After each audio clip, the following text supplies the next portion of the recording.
नमस्कार, राजीव टाइम में आपका स्वागत है। पश्चिम बंगाल के चुनावी रुझानों के बीच इंदौर के वरिष्ठ नेता और कवि सत्यनारायण सत्तर ने प्रतिक्रिया दे दी है। उन्होंने भारतीय जनता पार्टी की भारी जीत का दावा किया है। दरअसल आपको बता दें, सत्यनारायण सत्तर ने कहा है कि पश्चिम बंगाल में इस बार भाजपा प्रचंड बहुमत के साथ जीत करेगी।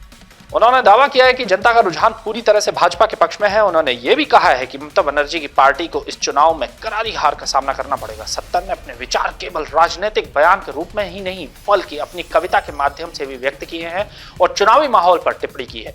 उन्होंने कहा है कि ये चुनाव परिणाम बंगाल की राजनीति में बड़ा बदलाव लेकर आएंगे और भाजपा को स्पष्ट जनादेश मिलेगा। पूरे बयान में उन्होंने भाजपा की जीत को लेकर भरोसा जताते हुए कहा है कि परिणाम अपेक्षा से अधिक मजबूत होंगे।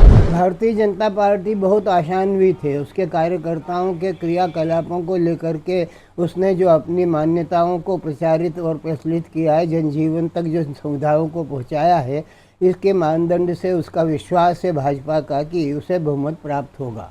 क्या लगता है गुरुदेव, जिस तरह से ममता बनर्जी को लेकर क्या कहेंगे, क्योंकि एक गढ़ रहा है और ऐसे में अब भाजपा जो है वहाँ दावा कर रही है, तो किस तरह क्या चुनावी समीकरण आ सकते हैं और ममता बनर्जी को लेकर क्या कुछ? देखिए, ये पूरा का पूरा देश कांग्रेस का गढ़ रहा है। एक जमाना था जब कहीं कहीं पर भी विरोधियों को या विपक्ष की धारणा रखने वाले, मानसिकता रखने वाले लोगों को कोई भी जगह नहीं मिल सकती थी, ना मिलती थी। कम्युनिस्ट पार्टी, सोशलिस्ट पार्टी के पश्चात भारतीय जनसंघ के स्वरूप में जो संगठन सामने आया, वो संगठन के आधार पर, कार्यकर्ताओं के आधार पर अपनी उन्नति को लेकर के बराबर संघर्ष करता रहा और उस संघर्ष का परिणाम ये है कि वो सत्ता के सर्वोच्च शिखर तक पहुंचा है।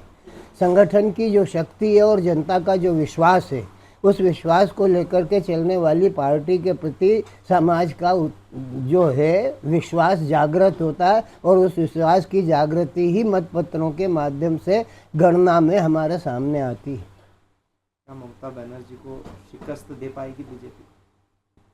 फतेह और शिकस्त जनता के हाथ में होती है। जनता ने ममता जी के 15 साल के शासन को देखा है। उसके पहले ज्योति बसु जी को देखा है। ज्योति बसु जी का जो अखंड कार्यकाल था, उन्होंने अपने आप में जो भी प्रयोग किए, उसके बाद ममता जी ने अपने प्रयोग किए। अब भारतीय जनता पार्टी और ममता जी के बीच का जो संघर्ष है, उसमें जनता का जो रुझान निकल करके अब एक बार पुनः भारतीय जनता पार्टी की ओर दिखाई पड़ता है, भीड़ों में, जुलूसों में दिखाई पड़ता है। लेकिन इसके बावजूद भी हमें ये नहीं भूलना चाहिए कि 15 साल के कार्यकाल में ममता जी ने जो भी कुछ बोया है, उसका प्रतिदान तो उन्हें मिलना ही मिलना है, चाहे वो सहयोगात्मक हो, चाहे वो असहयोगात्मक हो। जो राज्य की परंपरा होती है, सरकार की एक परंपरा होती है कि कुछ उसके समर्थक होते हैं और कुछ उसके विरोधी भी होते हैं। तो विरोध का पाया अगर ज़्यादा अंकों को प्राप्त कर लेता है, तो ऐसी स्थिति में सत्ता परिवर्तन की संभावना बन जाती है। क्योंकि गुरुदेव, आप खुद एक कवि हैं और आज चुनावी समीकरण है, तो कुछ 4 लाइन आपकी कविताओं के माध्यम से कुछ। कविता क्या करेगी? जन मानसिकता के आधार पर जनता क्या करेगी? जनता तो यही देख रही है कि हर शहरों के गांधी पथ पर अस्मत का व्यापार चल रहा, मुंह लटकाए दिख जाती है मुझको बेकारों की टोली। टाउन हालों में भाषण होते, नर्तकियां नाच रही हैं, नहीं कृष्ण आ पाते लाखों द्रौपदियों की खिंचती चोली।